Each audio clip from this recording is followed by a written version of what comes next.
আমি হযরত আলীর ২ টা পাওয়ার। একটা পাওয়ার আমার বাবা-মার দোয়া। যে চেয়ারে আপনার বাবা-মা দোয়া করে দিবে, পৃথিবীর কোনো শক্তি নাই আপনার ওই চেয়ারের ক্ষতি করে। আমার মূল উদ্দেশ্য ১ লক্ষ লোকের কর্মসংস্থান করা। কৃষিতে বড়, বড় ইন্ডাস্ট্রিয়াল কোম্পানিগুলো আসবে। আর শতকরা ৯০ টাকা হালালভাবে লাভ করা সম্ভব যদি আপনি বুঝে করতে পারেন। একজন উদ্যোক্তা সে কেন অন্যান্য জায়গায় বিনিয়োগ না করে কেন কৃষিতে করবে? এবছর আমি গাছ লাগাচ্ছি প্রায় ১ কোটির উপরে আমার প্রজেক্টে। আমার জানা মতন পৃথিবীর সবচেয়ে বেশি ফলের কালেকশন আমার কাছে। ১ একর জমি থেকে আমি যদি বলি বছরে ২০ লক্ষ টাকা লাভ করা সম্ভব। গাছ, মাটি এরা কখনো বেইমানি করে না। কেন ভাই আপনার কাছে মনে হয়েছিল যে আমি শেরপুরের সাইডে কমলা দিয়ে আসলে শুরু করা উচিত? আপনি দেখেন অন্য যে ফল ফসল বাজারে এখনের যদি বাজার মূল্য বলি, কমলার কেজি ৩০০ টাকার উপরে বর্তমান প্রাইস। আমি চাই আমার মতো অনেক হযরত আলী জন্ম হোক। আসসালামু আলাইকুম সবাইকে। আমরা আজকে একেবারে ভিন্ন রকমভাবে একটা পডকাস্ট নিয়ে আসছি। আমাদের সকল পডকাস্টগুলা যদি ফর্মাল ওয়েতে করি তাহলে এক রকমের একঘেয়েমিতা থেকে যায়। আমরা আজকে ইনফর্মাল ওয়েতে আমরা অনেকগুলা জিনিস জানার চেষ্টা করব, কারণ আজকে আমাদের সাথে এমন একজন স্পেশাল গেস্ট যার আসলে পরিচয় দেওয়ার মতো কিচ্ছু নাই, কারণ সে পরিচয়ের ঊর্ধ্বে হয়ে গেছে। তো আজকে আমাদের সাথে আছে এমবিডি এগ্রো ইন্ডাস্ট্রি লিমিটেডের আমাদের চেয়ারম্যান হযরত আলী ভাই। হযরত আলী ভাই কেমন আছেন? আলহামদুলিল্লাহ, আপনি ভালো আছেন? জি আলহামদুলিল্লাহ ভাই, আমি ভালো আছি। ভাইয়ার পরিচয়টা আমরা একটু ভিন্নভাবে আপনাদের কাছে দেওয়ার চেষ্টা করব। তো একেবারে ডিরেক্ট আমরা একেবারে প্রশ্নে চলে যাব। প্রথমেই ভাইয়া, আপনার বর্তমানে এই এগ্রো ইন্ডাস্ট্রির এটার মার্কেট ভ্যালু কত আছে বর্তমানে? ওভাবে তো অ্যাকুরেট বলতে পারবো না, তবে আলহামদুলিল্লাহ এই পর্যন্ত বাংলাদেশে যত এগ্রিকালচার নিয়ে যারা কাজ করছে, যত কোম্পানি আছে, তাদের থেকে আমার চোখে আমারটা অন্যতম। মানে এগ্রিকালচার সেক্টরটা, অন্যান্যরা অনেক বড় বড় আছে অন্যান্য সেক্টরে, এগ্রিকালচার নিয়ে আমি খুব আশাবাদী এবং কি খুব পরিশ্রম করতেছি এইটা নিয়ে। এগ্রিকালচার নিয়ে অতটা কাজ বাংলাদেশে একক উদ্যোক্তাভাবে হয় না, খুবই কম হয়। আমি খুব চেষ্টা করতেছি, দোয়া করবেন। আমরা আরেকটা প্রশ্ন করব, একটু আপনার পরিচয়টা জানার সুবিধার্থে। আপনার এই এগ্রো ইন্ডাস্ট্রিতে কতজনের মানে কর্মসংস্থানের ব্যবস্থা হয়েছে যদি একটু বলতেন স্যার? এই পর্যন্ত প্রায় ২,০০০ লোকের কর্মসংস্থান হয়েছে।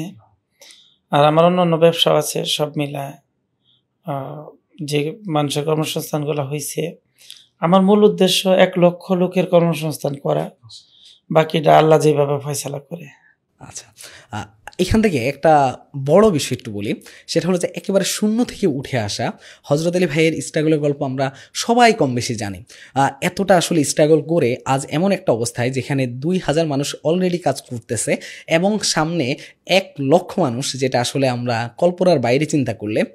এবং ভাইয়ার সাথে যখন প্রথম দিকে আমার কথা হচ্ছিল তখন ভাইয়া দেশের বাইরেও কিছু প্রজেক্ট নিয়ে কাজ করতেছে, আমরা সবগুলো বিষয় জানবো। আজকের পডকাস্টটা আমি আগেই বলে নিয়েছিলাম একেবারে ভিন্ন ওয়েতে আমরা করব। তার অন্যতম কারণ হলো যে আমরা গেস্টের কাছ থেকে এমনভাবে একটু ইনফর্মাল ওয়েতে কথা বলে আপনাদেরকে যাতে কিছু শিখাতে পারি, এই জিনিসটা আমরা আজকে চেষ্টা করব। আমরা আজকে 3টা বিষয়কে বেশি হাইলাইট করার চেষ্টা করব। একজন উদ্যোক্তা কিভাবে প্রথম দিকে তার মাইন্ডসেটটা তৈরি করবে, এবং উদ্যোক্তা যখন সে শুরু করবে তার বিনিয়োগ কীরকম হতে হবে, এবং ভাইয়ার যে এত বড় একটা জার্নির গল্প আছে সেখান থেকে আমরা প্রত্যেকটা জায়গায় শিক্ষা নেওয়ার চেষ্টা করব। আরও একটু বলে রাখি আমি, সেটা হলো যে ভাইয়াকে মোটামুটি বাংলাদেশের এমন কোনো মিডিয়া নাই যেখানে ভাইয়ার এই এগ্রো রিলেটেড কার্যক্রমকে কভার করা হয়নি। এবং আমরা জানি যে ব্র্যান্ডিং বাংলাদেশের RG কিবরিয়া ভাইয়ের শোতেও ভাইয়াকে আমরা ভাইয়ার গল্প আমরা সব কিছু শুনতে পেয়েছি। তো এই জন্য আজকে আমরা একটু ভিন্ন হইতে আগেই বলে নিলাম যে শুরু করব। তো ভাইয়া একদম মেন কথায় চলে আসি যে আসলে কৃষিকে নিয়ে কেন চিন্তা ভাবনা আসছে, কিভাবে আসছে একটু যদি বল। আমি মূলত একজন ব্যবসায়ী মানুষ, এখন পর্যন্ত ব্যবসা করি ঢাকা, আমার বাসাও ঢাকা। তো আমি যখন ছোট ব্যবসা শুরু করলাম, আস্তে আস্তে যখন ব্যবসাটা বড় হয় তখন আমি একজন স্বপ্নবাজ লোক, আমি স্বপ্ন দেখি সবসময়, এটা আমার একটা অভ্যাস। আমি যে কোনো কাজ নিয়ে এত সিরিয়াস ভাবি যেটা হচ্ছে আমার ঘুম নষ্ট হয়ে যায়। আমি হাজারো রাত ঘুমাই নেই আমার পরিকল্পনাগুলো নিয়ে কাজ করতে চাই। আমি ২০১৪ সনে যখন ভালো অবস্থানে ঢাকা শহর, তখন গ্রামে আসলাম ময়দার মিল করার জন্য। আমি একটা ফ্লাওয়ার মিল করবো আমার গ্রামে। গ্রামে কেন? গ্রামের যে গমগুলা কৃষকের, তাদের কাছ থেকে নিয়ে ময়দা করলে এতে সহজ হয়। আমি টাকা নিয়ে বিক্রি করব অথবা সারা বাংলাদেশে সেল করব এরকম চিন্তা করে গ্রামে আসলাম। আইসা জমি নেয়ার পর আ আমি যখন বড়, বড় মিলগুলা ভিজিট করলাম, বসুন্ধরা গ্রুপ, অন্যান্য গ্রুপ সহ। যেহেতু তাদের সাথে আমার ব্যবসা, তখন আমি চিন্তা করে দেখলাম এরা যত বড় হইছে, গম ইনপুট করে আনে, আইনা সরাসরি ময়দা বানায় তারা মার্কেটে দেয়। তা আমি কৃষকের কাছ থেকে গম তো সারা বছর পাবো না। শুধু সিজনে পাবো। তারপর তো ওদের কাছ থেকে নিতে হবে। তাদের সাথে আমি তো পারবো না। আমি ভিন্ন কিছু করব। তখন এরকম চিন্তা করলাম। ওইটা থেকে ভিন্ন চিন্তাটা আসলো কৃষি।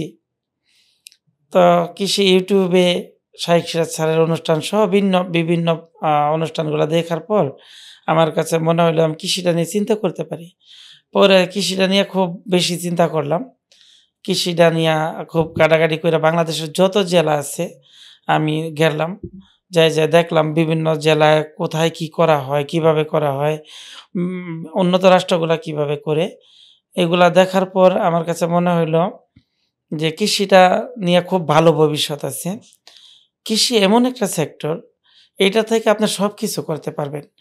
যেমন কৃষিতে আপনি যখন উৎপাদনে যাবেন, তখন আপনি এক্সপোর্ট করতে পারবেন, বাংলাদেশে বিক্রি করতে পারবেন, আপনি জুস করতে পারবেন ফলের। হুম, হুম। এভাবে আপনি কি করতে প্রত্যেকটা চান, সেক্টরে আমরা মুভ করতে পারি। একদম সবই করা সম্ভব। পরে আমি কৃষি নিয়ে চিন্তা করলাম। তো আজও পর্যন্ত কৃষিতে আমি খুব ভালো কিছু দেখতেছি। আমার শুরুটা ছিল শেরপুরে, এখন বাংলাদেশের অনেকগুলা জেলাতে হইছে। জি, এখানে ভাইয়া আমরা আসবো যে আসলে শেরপুরে কেন শুরু করা, এই প্রত্যেকটা পয়েন্ট নিয়ে আসবো। আপনি যে একটা কথা বললেন না যে আসলে কৃষিতে একটা সম্ভাব্য আপনি সেক্টর দেখতেছেন। আমরা তো প্রথমত কৃষি নির্ভর একটা দেশ প্রথমত, আর সুদূর প্রসারিতে চিন্তা করলে তো যত সেক্টরে কমতে থাকুক না কেন, কৃষি কোনোদিনও কমবে না, কৃষি শুধু বাড়তে থাকবে। কারণ আমাদের জনগণ বাড়তেছে, আমাদের খাওয়ার ইয়াটা বাড়বে, তো যার ফলে দেখা যায় যে আমাদের কৃষি সেক্টরটা প্রতিনিয়ত কিন্তু ব্রডলি বাড়তেছে। এটা যদি আপনি একটু বলেন। জি, কৃষি আমি যেটা বললাম যে আমার চোখে অনেক সম্ভাবনাময় এবং কি আসলে কৃষির বিকল্প নেই।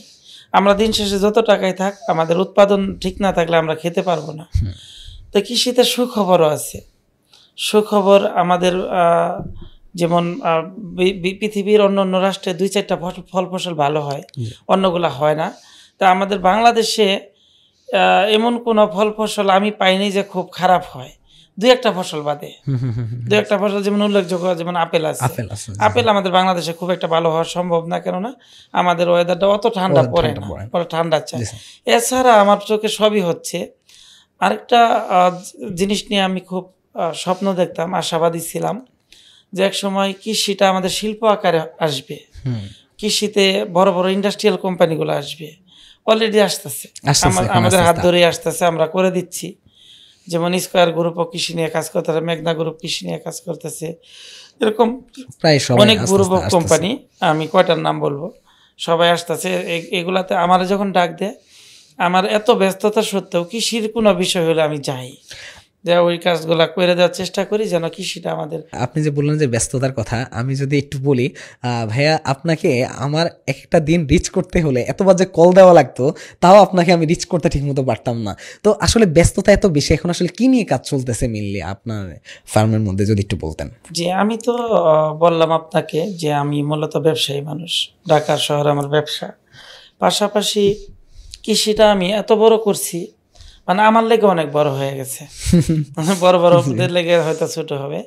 কৃষিতে আমার এখন পর্যন্ত অনেকগুলা জমি নিয়ে কাজ চলতেছে। এরপর পাশাপাশি বাংলাদেশ বিমান বাহিনী, বাংলাদেশ সেনাবাহিনী, সহজ বাহিনী, ওদের কাজগুলো নিয়ে আমি দৌড়াদৌড়ি করি, ওদের কাজগুলো করে দিই ক্যান্টনমেন্টে। তাছাড়া যারা হচ্ছে যুবক উদ্যোক্তা আছে, যারা দেখা গেছে অল্প টাকায় বিনিয়োগ করতে পারবে, একজন স্টুডেন্ট, সে তার অতটা বিনিয়োগ করার মতো উপায় নাই। আমি যদি বলি যে আমি কৃষিটা শুরু করছিলাম বড় করে, আমি আসলে বড় করে শুরু করছিলাম, এখন বেশি বড় হয়েছে। স্টুডেন্টরা যখন যায় অথবা যাদের টাকা নাই যায়, অল্প একটু জমি আছে, করতে চাইলে আমি যতটুকু সম্ভব, সবারে তো সব ফিরে দিতে পারি তা না, যতটুকু সম্ভব আমি চেষ্টা করি দেওয়ার জন্য। আর কৃষির বিষয়টা হচ্ছে আপনি জমিটা তৈরি করে নেওয়াই মূল, মানে জমি কি চাচ্ছে জমি কি যাচ্ছে ওই যে একেকটা জমির একেকটা বৈশিষ্ট্য আছে। অবশ্যই মান থাকে, এক রকমের মান থাকে এক এলাকায়। আপনার ওটা ঠিক করে নিতে হবে। পিএইচ লেভেল, হুম, বন্যামুক্ত হওয়া, পিএইচ লেভেলটা ঠিক করা।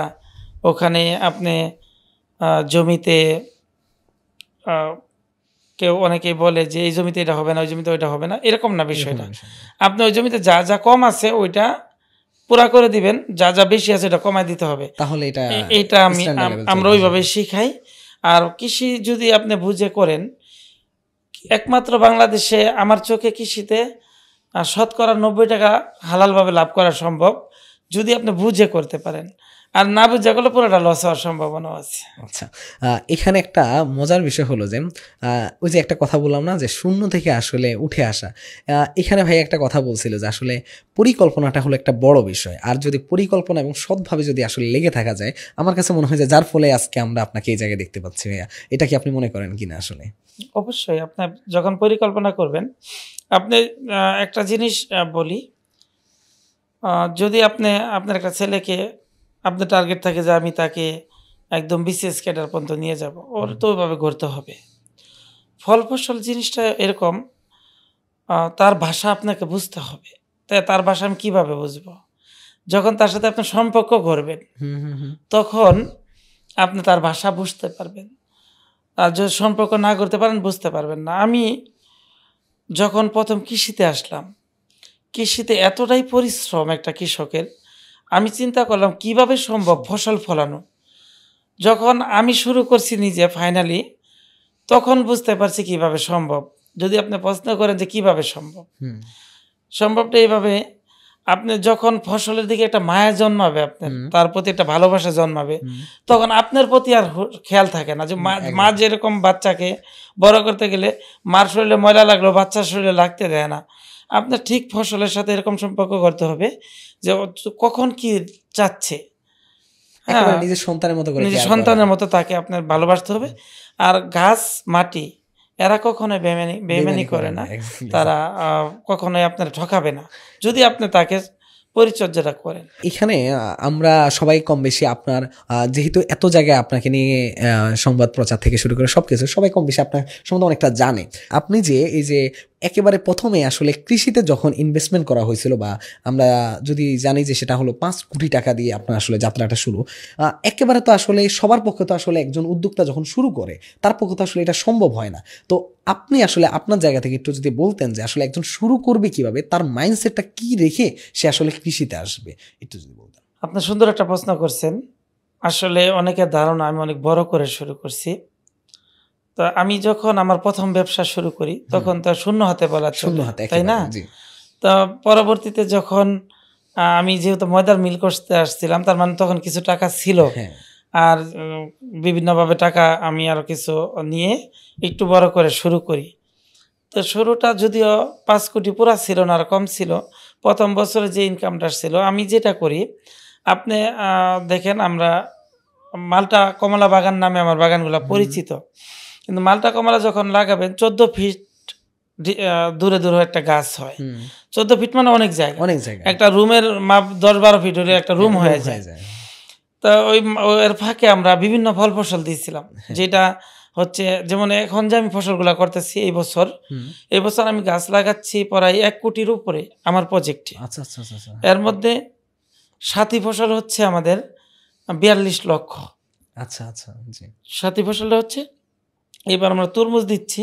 আচ্ছা, তরমুজ আর কাঁচামরিচ সহ আর কিছু আছে। আচ্ছা, আচ্ছা, হ্যাঁ। তো সাথী ফসলগুলো আপনি যেমন তরমুজ আপনার ৩ মাস ভালো, শেষ, হ্যাঁ। মানে খেতি শেষ ওইটার। আচ্ছা, আচ্ছা। ৩ মাস লাগে না, যদিও ৩ মাস এভারেজ ধরেন আপনি। এর মধ্যে আপনার একটা বড় ইনকাম আসবে। তরমুজ একটা লাভজনক ফসল। কাঁচামরিচ যেটা আমরা করতেছি বর্ষাকালীন এটা, হুম, হুম, হুম, হুম। এটাও লাভজনক। আপনাকে দ্রুত কিছু টাকা বের করতে হবে। হুম, হুম, হুম। ১ একর জমি থেকে আমি যদি বলি বছরে ২০ লক্ষ টাকা লাভ করা সম্ভব। এইটা কিভাবে সম্ভব? কিভাবে সম্ভব? সাধারণভাবে করলে হবে না। আপনার চিন্তা করতে হবে আপনার মতো করে যে আমি ফলটা কখন লাগাচ্ছি, কখন উঠবে, আমার বাজার মূল্য তখন কত থাকতে পারে। হুম, যেমন আপনি এই যে এবার বর্ষাকালে আপনার ১২০০ টাকা কেজি কাঁচামরিচ হয়েছিল। হুম, এখন কিন্তু কাঁচামরিচের কেজি ৪০ টাকা। হুম, হুম, হুম। এখন কিন্তু আপনি ১২০০ টাকা চিন্তা করলে হবে না। হবে না। তো আপনি ওই টাইমের ফসলগুলা করতে হবে। তবে ওই মানের জমি লাগবে। একটা উদ্যোক্তা হইতে গেলে আপনার কোটি, কোটি টাকা লাগবে না। হুম, ছোট্ট একটা জমি, একটা ছেলে যদি চিন্তা করে, আমি বেশি না ১ একর অথবা ৫০% জমি নিয়ে হুম, আমি কাজ হুম। করব। তার জন্য এটাই যথেষ্ট। এটার ২-৩ বছর পরে তার এই ১ একর থেকে ৫০ একর করা সম্ভব। অসম্ভবের কিচ্ছু না।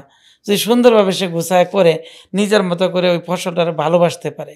আর যদি আ কোটি, কোটি টাকা নিয়ে ১ম এই যদি কেউ নামে, সে আরো লস করার সম্ভাবনা বেশি থাকবে। ছোট করে শুরু করাটাই একটা উদ্যোক্তার লাগে ভালো।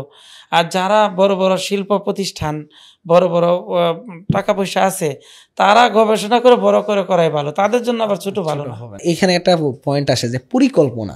আসলে পরিকল্পনাটা কিভাবে হওয়া উচিত? যেমন আপনি কিভাবে আসলে পরিকল্পনাটা শুরু করছিলেন?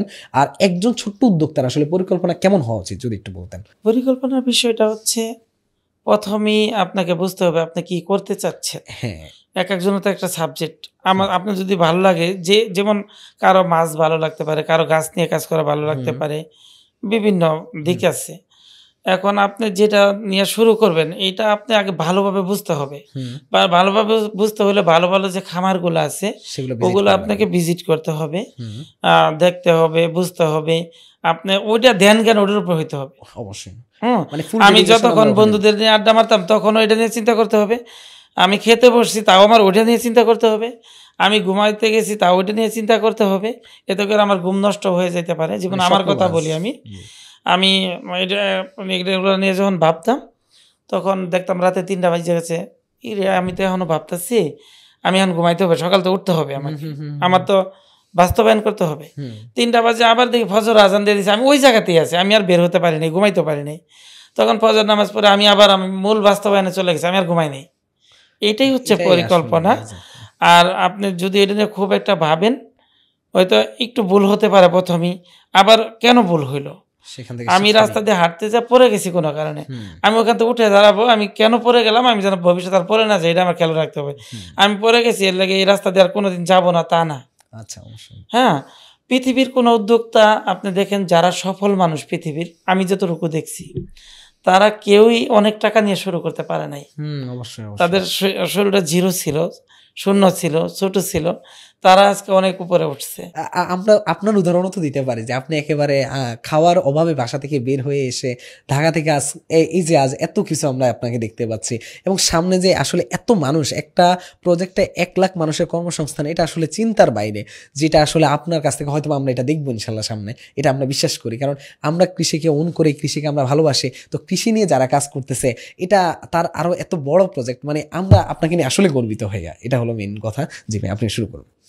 আহ আপনারা দোয়া করবেন। আমি চেষ্টা করতেছি ইনশাআল্লাহ। আর মানুষ সবাই সবার জায়গায় রাজা। তা কিভাবে যদি প্রশ্ন করেন, আপনি আপনার ফ্যামিলির প্রধান হলে আপনি আমার ফ্যামিলির আমি পরিচালক, পরিচালক। রাজা। জি। তাই না? আমি আমার ফ্যামিলির। আমি নিজেকে এভাবে ভাবতে পারি, একদিন ভালো জায়গায় নিয়ে যাইতে পারবো। একটা উদ্যোক্তার সবসময় মনে রাখতে হবে যে আমি পারবো। হুম। তাহলেই সে পারবে। আচ্ছা, এখানে একটা পয়েন্ট আসে যে ভাই আপনি যে বলছিলেন না আসলে কারো আগ্রহ কোনো একটা মানে একদম এক্সাক্ট করে যেমন আপনার আগ্রহ ছিল ফলের প্রতি। আরো আমি স্পেসিফিক ভাবে গেলে কমলা মালটার প্রতি। কেন ভাই আপনার কাছে মনে হয়েছিল যে আমি শেরপুরের সাইডে কমলা দিয়ে আসলে শুরু করা উচিত বা এইটা আসলে কেন চিন্তা আসছে যে কমলার কথাই কেন চিন্তা আসলো একটু? আপনি দেখেন অন্য যে ফল ফসল বাজারে, হুম, এখনের যদি বাজার মূল্য বলি কমলার কেজি ৳৩০০ উপরে হুম, বর্তমান প্রাইস। হুম। আর অন্য যে ফসলগুলা অত মূল্য না। না, তা আমি দেখলাম যে কোন ফসলটা বাংলাদেশে বেশি অভাব। বেশি যেমন হবে। আমাদের শাকসবজি, মাছ, মাংস আমরা মোটামুটি পরিপূর্ণ। হ্যাঁ, তারপরেও আমার ওগুলারও ফার্ম আছে। হুম। আমি ওদিক যাচ্ছি না আগে। ছোট, তো ছোট করে যাচ্ছেন এটা আমি আ খেয়ালও করতেছি। না একটু ওটাও মোটামুটি আমাদের ১২৮ টা গরু আছে, জি। মুরগির ফার্ম আছে, ভেড়ার ফার্ম আছে, আমাদের কবুতর আছে দেখলাম। কবুতর আছে, অন্যান্য সবই ছাগল, ভেড়া এগুলো আছে। তো ওগুলা উম থেকে আমি বেশি গুরুত্ব দিছি গাছে। হুম, আপনার গাছের অনেক উপকারিতা আছে। গাছ ফল দেয়, গাছ ফুল দেয়, গাছ অক্সিজেন দেয়, গাছ আল্লাহর জিকির করে, গাছ মাটি বেইমানি করে না। তো এইজন্য গাছ নিয়ে বেশি আমি কাজ করার চেষ্টা করছি। আপনার একটা গাছ সারা বছর আপনি যখন তারা পরিচর্যা করবেন, সর্বোচ্চ তার পিছনে ৳৫০০ আপনার ১ বছরে খরচ হবে। তো একটা গাছ আপনাকে কিছু গাছ আছে আপনাকে 50,000 টাকা দিবে 1 বছরে। কিছু গাছ আছে 5,000 টাকা দিবে। কিছু গাছ আছে 3,000 টাকা দিবে। আপনার কোন ব্যবসাটা আছে যে হালালভাবে 500 টাকা খরচ করে আপনি হাজার, হাজার টাকা লাভ করবেন? এক্স্যাক্টলি। তো আর হচ্ছে কমলাটার নিয়ে কাজ করার উদ্দেশ্য এটাই ছিল, কমলাটা আমাদের বাংলাদেশে পুরাটাই ইম্পোর্ট করতে হয়। এইজন্য কমলার উপরে বেশি, কমলা মালটার উপরে।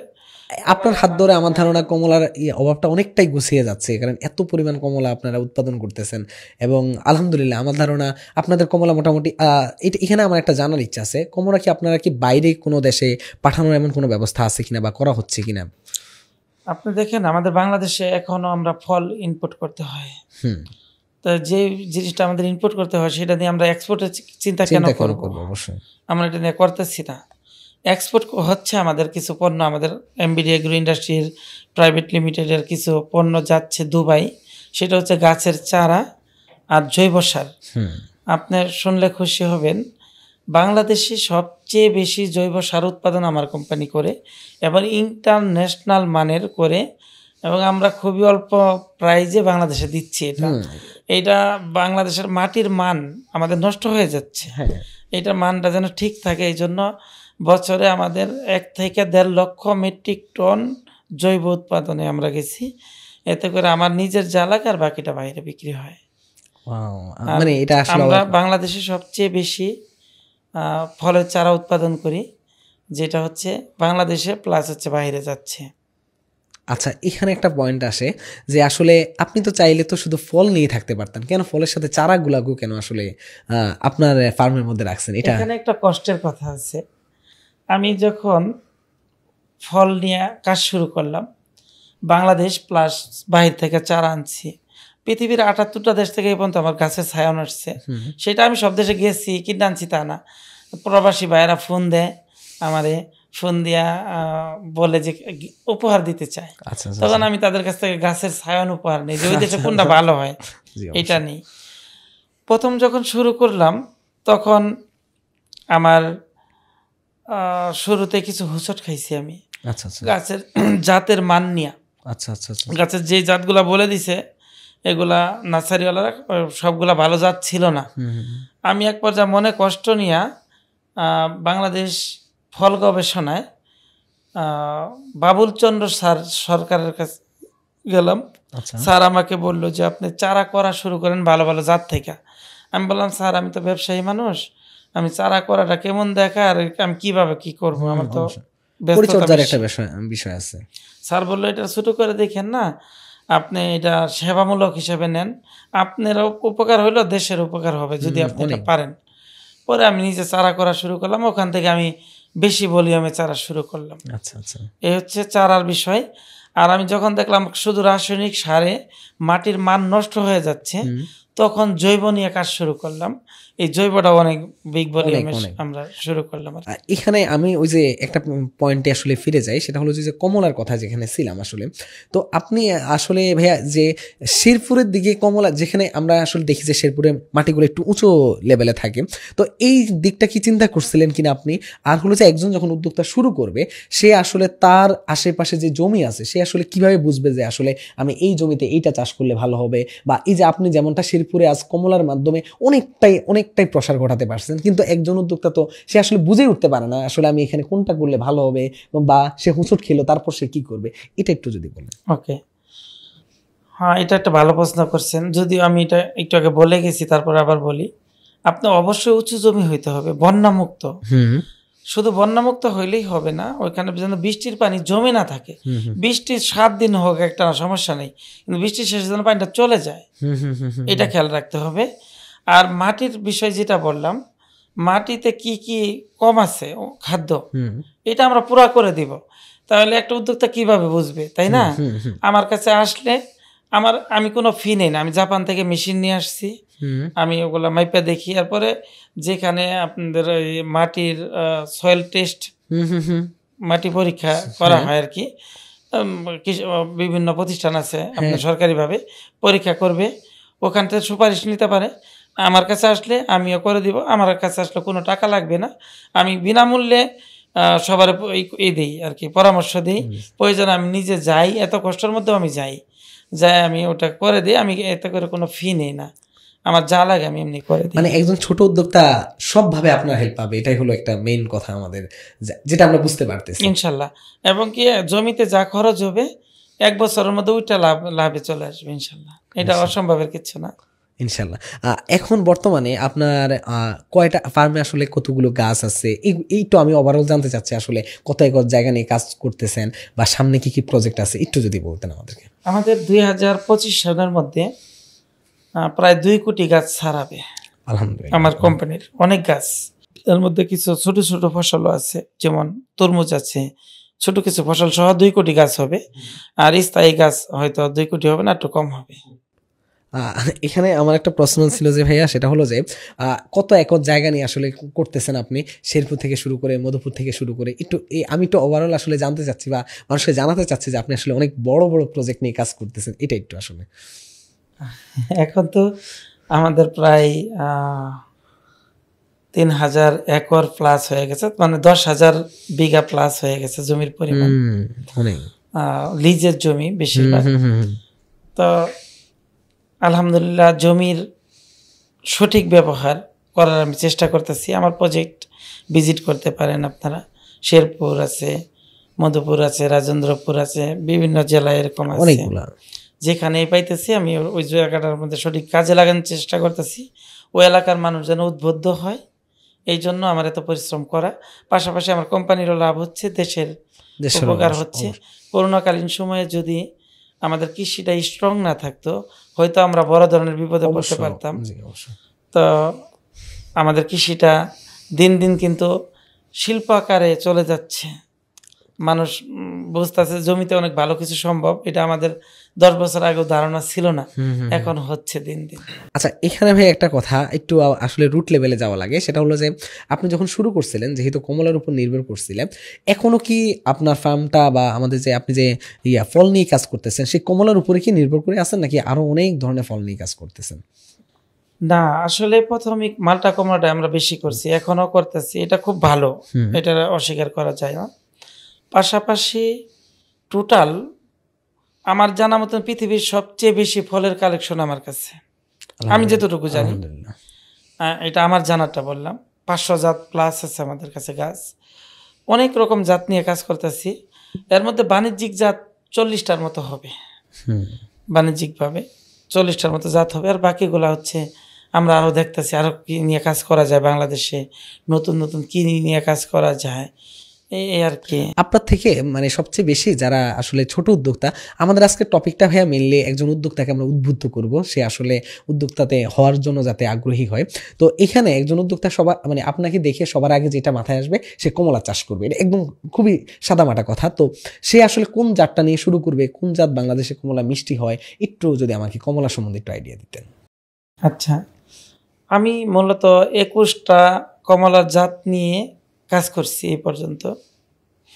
21টার মধ্যে 5টা জাত সিলেক্ট করছি। 5টার মধ্যে এই 5টা জাতি করা যায়। আর বাণিজ্যিকভাবে যদি করা, শুধু বাণিজ্যিক চিন্তা হয়, যেমন শখের বাগান করলে আপনি মিক্স করে করলেন, আমরা যেমন ছাদ কৃষি নিয়ে কাজ করি, 500 জাতের ফল গাছ আছে, আমরা 500 জাতের উঠাই দিতে পারবো ছাদে, এটা শৌখিন একটা বাগান। আপনার মাটিতেও যদি শৌখিন বাগান করেন এইভাবে করা যায়। কিন্তু যদি যখন আপনি বাণিজ্যিক চাষ করবেন, তখন আপনাকে অনেক চিন্তা করতে হবে জাত নিয়ে। এর মধ্যে আমরা একটা কমলার জাত খুব ভালো পাইছি, মিডিয়াম সাইজ হয়, খুব বড় না খুব ছোটও না। আপনি দেখবেন বাজারে পাতা সহ একটা কমলা পাওয়া যায়, অনেক সুন্দর কালার থাকে। এই কমলাটা এটা খুব ভালো হচ্ছে, অনেক মিষ্টিও হয়, মিষ্টি প্লাস জুস ভালো হয়। তারপর হচ্ছে ধরে অতিরিক্ত আর ফলটা ঝরে পড়ে না, যেমন অন্য অন্য জাত, দার্জিলিং এর জাত আছে, অন্য অন্য জাত আছে, এগুলো মিষ্টি হয়, ভালো হয়, তবে তাপমাত্রা বেশি হলে ঝরে যায়। আবার কিছু গাছ আছে আগা থেকে মরে যায়, আপনি এই জাতটা মরেও না, ফলও ঝরে না, ধরেও বেশি, কালার সুন্দর, দেখতে সুন্দর, আপনার মার্কেট প্রাইস ভালো। এই জন্য এই জাতটা নিয়ে কাজ করা উচিত। আর কমলার সাথে সাথী ফসল হিসেবে যেমন পেঁপে আর তরমুজ নিয়ে কাজ করা সবচেয়ে উত্তম। আচ্ছা ভাইয়া, আপনার ফার্মের কিছু বিশেষত্ব আমাদেরকে বলেন, যে বিশেষত্বের কারণে আপনার ফার্মটা আজ এতটা বড় হিসাবে বা আমরা আসলে চিনতে পারছি, আপনার কাছ থেকে জানতে চাচ্ছি। বিশেষত্বটা এরকম, যেমন আপনার আমি যেটা সবসময় চিন্তা করি যে আপনার হচ্ছে পরিবেশ। হুম। আপনি এখানে বসছেন, এখানে একটা পরিবেশ সৃষ্টি করতে হয়েছে, তারপর আপনি বসতে বসা পারছেন। লাগছে। গাছকেও পরিবেশ সৃষ্টি করে দিতে হয়। হুম। আমার ফার্মে আপনি দেখবেন, আপনি যখন, আমি সবারই বলবো আমার ফার্মটা ভিজিট করার আমি জন্য। আমি গিয়েছিলাম এবং আমার আপনি দেখবেন যে একদম নিট অ্যান্ড ক্লিন, হ্যাঁ সুন্দর করে বেড করে, জমির পিএইচ লেভেল ঠিক করে, সুন্দর নিরাপত্তা বেষ্টনী মানে আপনি বেড়া টেরা দিয়ে এবং সুন্দর অনেক চাষবাস স্পেস রেখে করে দিচ্ছেন আপনি যে উর্বর করে, তারপর সুন্দর করে আপনি মাপ অনুযায়ী গাছ লাগান। জি। আর আমাদের বাংলাদেশের মানুষের মাথার মধ্যে একটা জিনিস, বেশিরভাগ মানুষের থাকে, এটা সবার না, শতকরা 99% মানুষের যেটা হয় আমি দেখছি আমার চোখে, ক্ষেত পাইছে তাড়াতাড়ি একটা চাষ দিয়ে গাছ লাগাই দিল। আচ্ছা। গাছ লাগানোর পরে সব এলোমেলো হয়ে গেল, একটা বিপদে পড়লো, গাছও বিপদে পড়লো, নিজেও বিপদে পড়লো। পড়ে গেছে। গাছ লাগানোর আগেই যা আছে আপনার প্ল্যান করতে হবে। হ্যাঁ। তা গাছ লাগানোর আগে যদি আপনি প্ল্যান না করেন, সুন্দর করে যদি গাছগুলারে ওর মাপ মতো নয়, ওর সেটিং মতো নয়, ওর খাবার কী লাগবে, ওর কখন পানি লাগবে, কখন সার লাগবে, এগুলো যদি ঠিকঠাক করে না নিতে পারেন, শুধু গাছ লাগাই দিলেন, তাহলে আপনার ভালো রেজাল্ট পাওয়া যাবে। হ্যাঁ, আমরা আপনার ফার্মের কিছু ফুটেজ অবশ্যই অ্যাড করে দিব।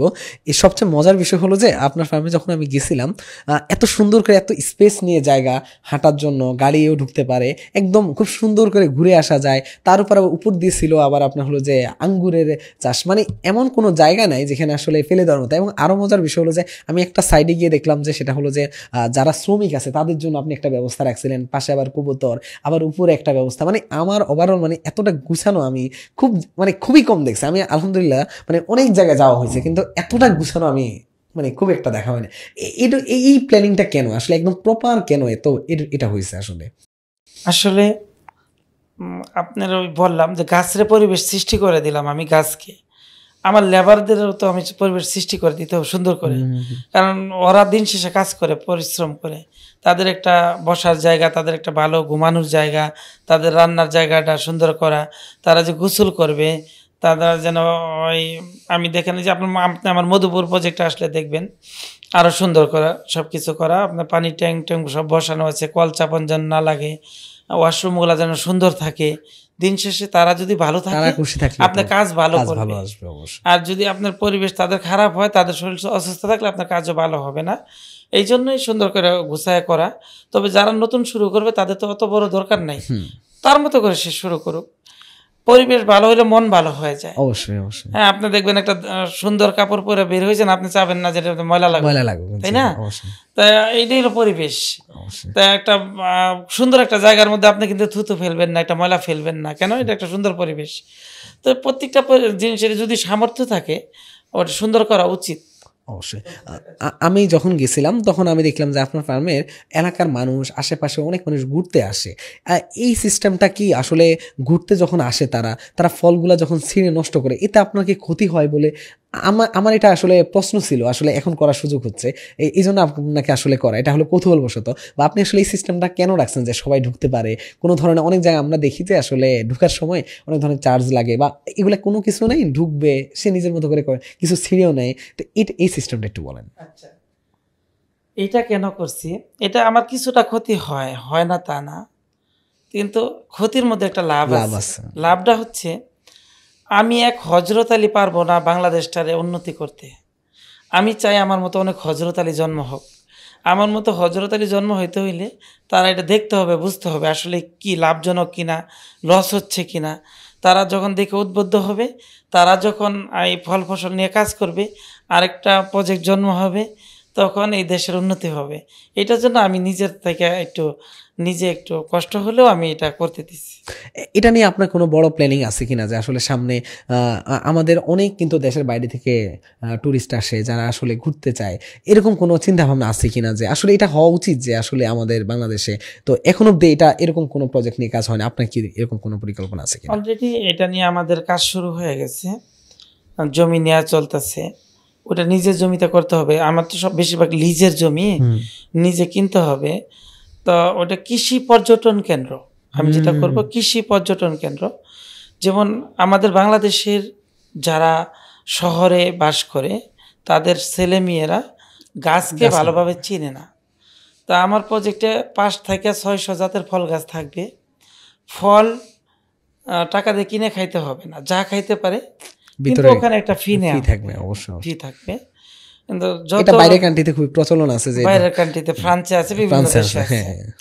তো আমি চাচ্ছি ওই ধরনের একটা প্রজেক্ট করতে, পাশাপাশি কৃষি জাদুঘর থাকবে একই জায়গায়।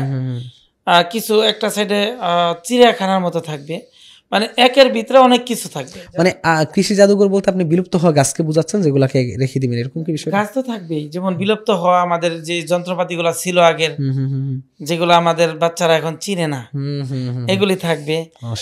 মানে গ্রাম্য পরিবেশ থাকবে বিভিন্ন। তারপর হচ্ছে প্রত্যেকটা গাছের মধ্যে নাম লেখা থাকবে। আমাদের এই ধরনের 2 একর জমিতে এক ধরনের গাছ, 2 একর জমিতে আরেক ধরনের গাছ, এইভাবে 500 জাতের ফল গাছ থাকবে আমাদের। বড় একটা পরিকল্পনা এটা। এখানে ওরা নিজ হাতে একটা ফল ছিঁড়বে, খাবে, দেখবে, যেখানে গেলে মানুষ ভালো কিছু পাবে, যেটা হচ্ছে আর কোথাও নাই। মানে পৃথিবীর অন্য দেশে থাকলেও আমি যেভাবে চাচ্ছি ওইভাবে নাই, বাকিটা আল্লাহ ভালো জানে, আমি এখনো তো শুরু করতে পারি না। অবশ্যই এটা একটা বড় চিন্তা ভাবনা। কেন? কারণ আমাদের এখন যে প্রজন্ম যারা এখন আসতেছে, ওরা আসলে খুব বেশি আসলে মাটির সাথে মিশে না। ওরা দেখে যে আসলে সবকিছু তো আমার হাতের কাছে চলে আসতেছে। ওর বাবা যে কই থেকে মাছ আনতেছে সেটাও ও জানে না, বাজার থেকে জানে এটাও ও জানে না। ও জানে যে আমি মাছ খাচ্ছি, মাছ আসতেছে, এইটুকুই ও জানে। কিন্তু আসলে এই মাছটা কই থাকে, এই ফলটা কোন গাছে থাকতেছে। আমি আপনার বাগানে যাওয়ার পরে আমি 3 ফল মানে গাছ দেখছিলাম, মানে লাইফে তো শুধু শুনেই গেছিলাম, কিন্তু এটা ফার্স্ট টাইম আপনার ওখানে গিয়ে দেখছিলাম, বিষয়টা এমন। আচ্ছা, আমি তাহলে একটা মজার গল্প বলি। জি অবশ্যই। আমার একটা ছেলে, একটা মেয়ে যখন ছোট, আমার মেয়েটা আলহামদুলিল্লাহ সে ভালো বুদ্ধি দিছে আল্লাহ। জি আলহামদুলিল্লাহ। তো যখন আমি বাগান করতে আসি, তখন আমাকে বলতেছে, বাবা ফল গাছ তো তুমি লাগাবাই, সাথে ইলিশ মাছের গাছ লাগাবে। ইলিশ মাছের গাছ কেন? আমার আম্মু প্রতিদিন বাজার করে অনেক টাকা নষ্ট করে, ইলিশ মাছের গাছ লাগালে আর ইলিশ মাছ কিনতে হবে না। সেই ইলিশ মাছটা চিনতো, কিন্তু ইলিশ মাছ যে পানিতে হয় সেটাও সে জানতো না। এই জন্য আমি চিন্তা করছি আমার কৃষি পর্যটন কেন্দ্রতে আপনার পুকুরের মধ্যে মাছ থাকবে, গাছ থাকবে, বিভিন্ন পরিচিতি যেন তারা বুঝতে পারে যে মাছ পানিতে হয়। অবশ্যই, মানে বাংলাদেশের মানে যারা আসলে মানে বেশি আগ্রহী হবে, যে আসলে কৃষির প্রতি যে আগ্রহীটা তৈরি করা বা আগ্রহটা তৈরি করা দরকার, সেটা হয়তো আপনার কাছ থেকে আমরা পাবো, যে সামনে আসলে বড় করে ইনশাল্লাহ। আমরা একেবারে শেষ দিকে চলে আসছি ভাইয়া। সেটা হলো যে আমরা তো মানে আপনার অ্যাগ্রো ফার্মে শুধু সফলতা শুনলাম, আপনি মাঝখান দিয়ে বললেন যে একটু ব্যর্থতা, প্রথম দিকে একটু হোঁচট খেয়েছিলেন। একজন যখন আসলে অ্যাগ্রো ফার্মে আসে, সে যখন প্রথম দিকে হোঁচট খায়, তার আসলে কোন মোটিভেশনটা ধরে সে সামনে আগাবে, যদি একটু আমাদেরকে বলতেন। আমি যেটা এর আগেও বললাম, যে আপনি ভালোভাবে খেয়াল রাখা, ভালোভাবে যদি ওই ফসলটার খেয়াল রাখে, হোঁচট খাইলেও তার চালান নষ্ট হবে না। সে যেটা খরচ করবে এটা থেকে কিছু হলেও লাভ হবে। আবার কেন ওই আমার লাভটা কমলো, লস হবে না। কিন্তু আমি তো 1 একর জমি থেকে আমি লাভ করতে পারতাম 20 লাখ, আমি এখানে 1 লক্ষ টাকা লাভ নিয়ে কেন আমি ঘরে ফিরলাম? আমার ভুলটা কোথায় ছিল? আবার ওইটা নিয়ে সে আবার নতুন করে কাজ করবে, তাহলে আবার ওই সফলতাটা চলে আসবে। মানে লেগে থাকতে হবে, এবং লেগে থাকতে হবে। মানে শুধু কৃষি না, যে কোনো কাজে এটা আপনার সবারই ব্যর্থতা থাকে প্রতিটা কাজে। আপনি ভুল না হলে শিখবেন না তো। অবশ্যই। তবে কৃষির মধ্যে আমাদের সম্ভাব্যতা অন্যান্য সেক্টরের চাইতে অনেকটাই বেশি, যেটা আপনি প্রথমেই বলছিলেন, এবং আমরা এটা বিশ্বাস করি যে আসলে কৃষিতে আরও আপনাদের মতো অনেক উদ্যোক্তা আসা উচিত, এবং তাহলে আমরা হয়তোবা এই যে এখনো খাদ্যের যে অভাবটা আছে সেটা হয়তোবা পূরণ হয়ে যাবে, এটা আমি বিশ্বাস করি। আপনার কাছে একটা মজার প্রশ্ন, আমি আপনার মোটামুটি যতগুলা কোম্পানি বা যতগুলো আপনার বিজনেস আছে, সেখানে ম্যাক্সিমামগুলোর নাম হলো মা বাবা দোয়া এগ্রো ফার্ম। এই যে মা বাবার দোয়া, এইটা সব জায়গায় কেন, একটু এটা আসলে জানতে চাচ্ছি। আলহামদুলিল্লাহ, আসলে আমার বাবা মা বেঁচে আছে, সুস্থ আছে আলহামদুলিল্লাহ। আমার বাবা মা সহ আমি একসাথে হজে গেছি, মহান আল্লাহর দয়া, আল্লাহ নিয়ে গেছে। তো বাবা মার দোয়া কেন? আমি হজরত আলীর 2টা পাওয়ার, একটা পাওয়ার আমার বাবা মার দোয়া, আরেকটা পাওয়ার মানুষ আমাকে ভালোবাসে। আমার আর কোনো, আমি বড় কোনো কিছু না, কিন্তু মানুষের যে দিন শেষে ভালোবাসা, হ্যাঁ, এইটা 2টা জিনিস। আমি চিন্তা করলাম যে মা বাবার দোয়া তে আমার এত কিছু আমি মনে করি হুম আমার প্রত্যেকটা প্রতিষ্ঠানের নাম এটাই থাকবে, এই যে এমবিডি এগ্রো ইন্ডাস্ট্রি, এমতে মা, বিতে বাবা, দিতে দোয়া, মা বাবার দোয়া হুম এগ্রো। হুম তা আমার কাছে এটাই আজও পর্যন্ত এটা মনে হচ্ছে, আর আমার প্রতিষ্ঠান যত বড় হোক এই নামটাই। আলহামদুলিল্লাহ। এই যে একটা পয়েন্ট বললেন না যে ভাইয়া, সেটা হলো যে আপনাকে মানুষ ভালোবাসে। আপনার এলাকায় যখন আমরা গেছিলাম, যে আপনারকে দেখে এমন অনেক মানুষ আছে যারা ছোট ছোট ছোট করে চেষ্টা করতেছে আপনার এই যে কমলা লিয়া নিয়ে, এবং আপনাকে আমি যদি ভুল না করে থাকি প্রায় 30-40 কিলোমিটার দূর থেকে আমরা যখন জিজ্ঞাসা করতেছিলাম যে আমরা রৌহাতে এই জায়গায় যাব, সবাই কিন্তু আমাদেরকে ডিরেকশন মানে সেকেন্ড বার ভাবা লাগেনি তাদের, যে আপনাকে আপনার ডাকনামও আছে, সেটা দিয়ে আরো ভালো করে মানুষ চেনে ওই এরিয়াতে। তো আমরা আসলে এটা অবাক করা বিষয় যে আপনাকে যে মানুষ আসলে কতটা ভালোবাসে, এবং আমাদের বিশ্ববিদ্যালয়ের বিভিন্ন ট্যুরে আপনার ওখানে যায় এবং ওরা যে এসে আপনার মানে আপনার প্রজেক্টের এত প্রশংসা করে, এটা আসলে মানে আমাদের অনেক শিক্ষার্থীরা, আপনি হয়তো বা জানেন যে আমাদের বিশ্ববিদ্যালয় থেকে অনেকে আপনার ওখানে যায় এবং ট্যুর দিয়ে আসে বা ঘুরে আসে আপনার ফার্মটা। তো এটা আসলে কোনো রকম ভালোবাসা, বা আপনি যেটা বলছিলেন যে এখানে আমি একেবারে শেষ দেখি ভাই একটা প্রশ্ন করবো যে আপনাকে, একেবারে ডিরেক্ট প্রশ্ন, সেটা হলো যে একজন উদ্যোক্তা সেখানে অন্যান্য জায়গায় বিনিয়োগ না করে কেন কৃষিতে করবে? কৃষিতে অল্প টাকা দিয়ে ভালো কিছু সম্ভব। হুম যেমন 1 একর জমি নিয়ে যদি আপনি শুরু করেন, 1 লক্ষ টাকা দিয়ে যদি ওখানে সুন্দরভাবে সে করতে পারে, পরের বছর ওই 1 লক্ষ টাকা থেকে 10 লক্ষ টাকা বের করা সম্ভব, যদি মহান আল্লাহ পাকের দয়া হয়, সে যদি ভালোভাবে করে। আর যুবক ভাইদের জন্য আরেকটা কথা বলবো, শুধু যুবক ভাই না, যারা মানুষ যাদের বাবা মা বেঁচে আছে আর যাদের, তারা যেন বাবা মারে ভালোবাসে, বাবা মারা দিয়ে যেন প্রথম গাছটা লাগায়। শুধু গাছ না, আমি যতগুলি ব্যবসা শুরু করছি, আপনার ওই প্রত্যেকটা ব্যবসাতে আমার বাবা মা আগে হাত দিছে, ওই একটা জিনিস ধরছে, তারপর আমি এটা শুরু করছি। আমার যতগুলি চেয়ার আছে আজ পর্যন্ত, আমার তো অনেকগুলো অফিস, জি Sherpur office, Madhupur office, Dhaka office, এইভাবে জি কয়েকটা অবশ্যই, অফিস আছে। জি। এগুলাতে আমার চেয়ারগুলাতে আগে বাবা মা বসছে, তাদের সামনে কিছু খেতে দিছি যারা যেটা ভালোবাসে। হুম বসার পর তারা যখন উঠে আসে, তারপর আমি ওই চেয়ারে বসছি। আলহামদুলিল্লাহ। যে চেয়ারে আপনার বাবা মা দোয়া করে দিবে, পৃথিবীর কোনো শক্তি নাই আপনার ওই চেয়ারের ক্ষতি করে। এই জন্য আমি বলবো যে আপনি আপনার প্রতিষ্ঠানকে ভালোবাসেন, আপনার বাবা মাকে ভালোবাসেন, নিজেকে ভালোবাসেন। যে নিজে ভালোবাসবো, তার দ্বারা অনেক কিছু অনেক সম্ভব। কিছু সম্ভব। আমি যদি আমাকেই ভালো না বাসি, তাহলে আমি আর কাকে ভালোবাসতে পারবো? আমার ফ্যামিলিকে পারবো না, আমার প্রতিষ্ঠানকেও পারবো না। নিজেকে নিজে ভালোবাসা, নিজের কাজকে ভালোবাসা। যে যে পেশায় থাকুক, কৃষি না শুধু, যে যে পেশায় থাকুক, হোক সে একটা ছোট কাজ করুক, অবশ্যই, আমি অবশ্যই। কাজের নাম বলতেছি না, জি। কাজ একটা ছোট হোক, তা ওটাকেই সে ভালোবাসুক। হ্যাঁ, এটা থেকে বড় কিছু হওয়া অসম্ভব। সম্ভব।